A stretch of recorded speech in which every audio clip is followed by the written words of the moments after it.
Hindi naman sa pagmamayabang. Kahit kaunti lang naman ang toppings namin, hindi naman ako nakikipagkompetensya. Ang mahalaga sa amin, dinadayo kami. Hindi kagaya nung iba, puro toppings. Toppings lang. Doon, talo kami sa toppings. Inamin ko. Pero sa lasa ng noodles, ubos mo na yung toppings namin, noodles hanggang kailaliman, makakain mo. Sasabihin mo, wow, the best. Hanap-hanapin mo lasa. Kasi sabi ko, ang lomi, hindi sa parami ng toppings, sa discarded pagluluto at sa kasama ng pagmamahal nga. Ating chili.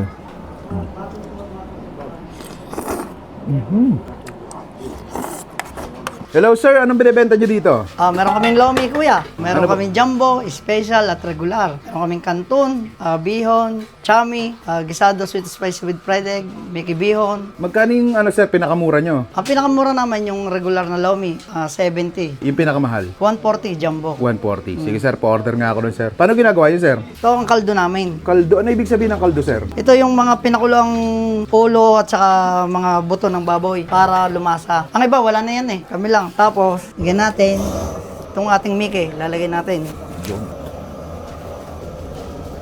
Kilalang kilala na rin kami dito. Kahit naman kami nasa loob, dinadayo rin mga kami dito. Yung mga tagalabas. Gano'ng katagal niluluto to sir? Pag sobrang init ng kaldo, wala pa tong 2 minutes. Seconds lang to eh. Nakailang order kayo ng lomi sir sa isang araw? Kung sa mga Tagaya, mahigit 100 bowl din kami. Ilang kilong yun? Pansit yun? Pagka gantong mainit, nakaka 15-20 kilos lang kami. Gawa ng mainit. Pero pag tagulan yan, nakakabawi-bawi kami. Kahit medyo mahirap ang paglabas, kita mo naman ang daan. Anong pangalan nitong lumihan mo sir? Wala tong pangalan. Basta nilagay ko dati lang dito, Lomi House. Tapos ang tatay nga, mas kilala dito, di lumian ni Mama Rio. Tapos nagpagawa rin siya ng tarpaulin, nilagay niya, lumian sa baryo. Kaya itong binaawas ko to kuya, ay kaldo. Pinakasabaw niya, para kuwan. Mas gustong-gusto to ng mga magiinom, mga may hangover, yan, ganan. Pagka natitikman nila yan, sabi nila, Boss Mike, kahit wag ng lomi, kaldo na lang.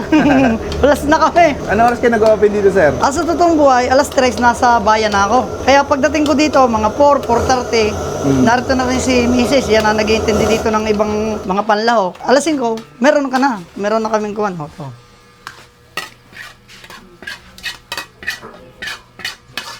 Ayan. Bilis maluto no? Oo, gawa ng lagi kang ready yung kaldo namin. Tapos ano po ilalagay dito? Yung atay. Ito nga pala, Mrs. ko. Ayun, atay, tsaka... Itlog, kikiam. Ano yung kikiam nyo sir? Saan gawa? Gawa singkamas yan, kuya.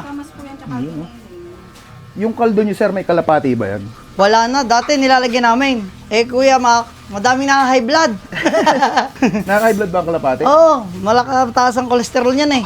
Kaya ang ginawa namin, tinanggal ko na yung kalapate. Ano yung pinaka-landmark nyo dito sir? Covered court ng Kalandos, basketball court. Ito, may covered court kami dito eh. Gano'n nakatagal to sir, itong negosyo nyo? Bali ito, inumpisa ng tatay noong 2002. Dahil umuwi sila dito. Kasi dati kami nasa Rosario. Ang inay nag-iisang anak. Umuwi sila dito. Tapos yun, tiniretso nila dito. Nung umuwi ako noong 2006, ay parang tumigil gawa ng namatay nga yung lolo ko nagkasakit. Sabi ko sayang naman, tinuloy ko na uli. Wala pa namang 1 year na patigil. 2007, umpisahan ko na uli ito. Hanggang ngayon, almost 23 years na to. Dire-diretso. Tagal na rin ano sir? May huling tanong na lang ako sir, bakit binabalik-balikan ang lumihan nyo? Hindi naman sa pagmamayabang. Kasi kahit kaunti nga lang toppings, yung noodles niyan, kahit wala ng lahok, sasabihin mo, wow, the best. Hanap-hanapin mo lasa. Tsaka laging may kasama pagmamahal yung pagluluto. Yun. Anong pagkakaiba nyo sa ibang lumihan? Ang pagkakaiba ko sa ibang lumihan, hindi ako nakikipagkompetensya. Hindi ako nagpaparami ng toppings. Kung ano yung toppings kung nakagisnan, yun na lang. Kasi sabi ko, ang lomi, hindi sa parami ng toppings, sa discarded pagluluto at sa kasama ng pagmamahal nga, sabi ko sa iyo. Yun. Sige sir, tikma ko muna. Thank you. At tayo mga kabangers, nandito tayo ngayon sa Lumihan sa Baryo o mas kilala sa Mario's Lomi House dito sa may Kahilandos, Lemery, Batangas. Ayan, titikman natin yung lomi nila dito. For as low as 70 pesos, makakatikim ka na ng ganitong lomi. Yung lomi nila dito, hindi ganun kadamihan yung sahog, pero sabi ng sir talagang sa lasa hindi ka mapapahiya. Meron ditong kikiam na gawa sa singkamas. Ayan Meron ding chicharon at atay. Ayan. Sarap tong kainin habang mainit pa eh. Tikman natin. Wala mo ng toyo mansi. Pag itong mga mainit ang panahon, itong masarap kainin eh. Talagang siguradong pagpapawisan ka. Kain tayo. Kahit hindi mo natimplahan, malasa nga. Totoo nga sinasabi ni Sir. Siya nagdala sa atin dito. Bata pa lang daw si Sir Jason dito. Ngumangalot na. Ilang taon na si Sir? 64 na. Ay, tama na.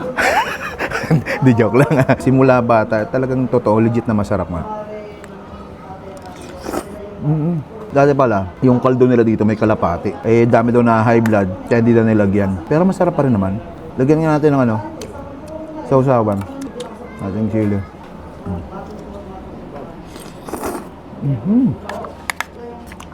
Anghang. Sarap nga ang lasa.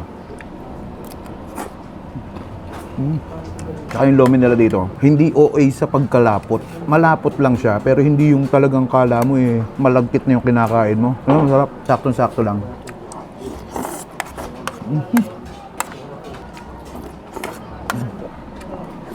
Ito nga. Ito yung kaldo pala nila. Ito yung dati may kalapati. Ay, tanggal tama mo dito, lalo may ano, lasing ka. Ito lang daw minsan ino-order ng mga customer eh. Sibuyas, lagyan natin lahat.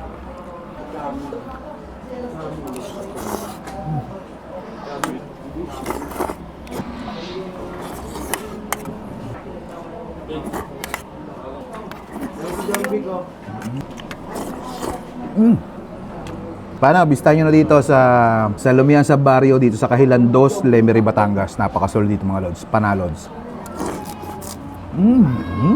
Legit.